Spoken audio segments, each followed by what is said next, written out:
ఎందుకో నాగార్జున సాగర్ కట్ట మీద పోవడానికి ధైర్యం లేదు.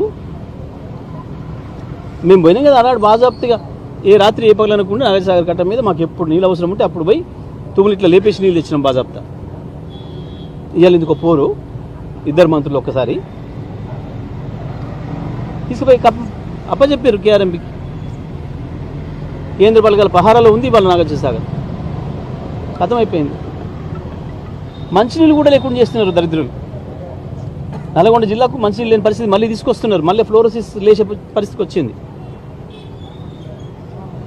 తేలిపాడు నుంచి నీళ్లు పోతుంటే సోయి లేదు. ఒక్క మంత్రి మాట్లాడలే, ఒక ఎమ్మెల్యే మాట్లాడలే.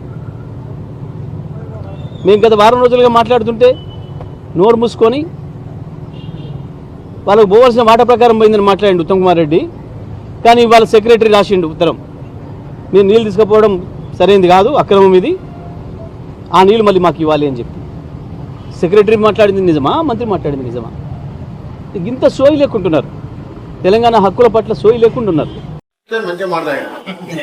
నీళ్ళు అమ్ముకుంటూ 5,000 కోట్ల పోయింది అన్నాడు. అంటే ఉప్పల్లో మినరల్ వాటర్ ప్లాంట్ ఉన్నాయి, ఏది ఈ 3 ఫీట్లు ఉంది. ఆ తర్వాత ఆ నీళ్ళ ప్లాంట్ బంద్ చేసి వెంకటరామరావు వచ్చి లిక్కర్ బంద్ అన్నాడు. మహారాష్ట్రకి తీసుకొచ్చి 23 మందం మీద 23 పోలీస్ స్టేషన్ కేసు ఇప్పటికున్నది ఈయన మీద. ఇన్నిసార్లు చెప్పినా దాని మీద మాట్లాడుతున్నాడు.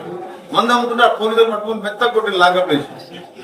ఆ తర్వాత 3 మర్డర్ కేసుల కిరాయి మర్డర్ వల్ల మదన్మోహన్ రెడ్డి, రామరెడ్డి, బుక్షం ఇది మాట్లాడితే వెంకటరెడ్డి 1,000 కోట్లు సంపాదించాడు. 1,000 కోట్లు సంపాదించి వినోద్ రెడ్డి ఇంత కిరాయి ఈయనే ఉన్నాడు. కిరాయి పురుషుడు వచ్చిన వాళ్ళు కనబడతారు. ఏంటంటే ఈ నెల కిరాయి అంటాడు. 1,000 కోట్లు కిరాయి చేసుకుంటారా? నాకేమో భయమా? నాకు ఓ ఇల్లున్నది హైదరాబాద్ అన్నదాము కట్టించింది. నా దేవుడు పైసలు ఉంటే వాడు లేను వస్తే అది ఎవడే పెట్టారు. చిన్నగా పడుతుంది. ఇద్దరు పిల్లలు నేర్చుకుని వచ్చింది. ఆ కచ్చరిపల్లి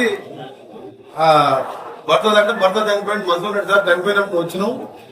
2 ఆడపిల్లలు సార్ ఫీజు కట్టాలి సార్ దగ్గర కూర్చున్నాయంటే ₹1,00,000 అంటే జైలు 50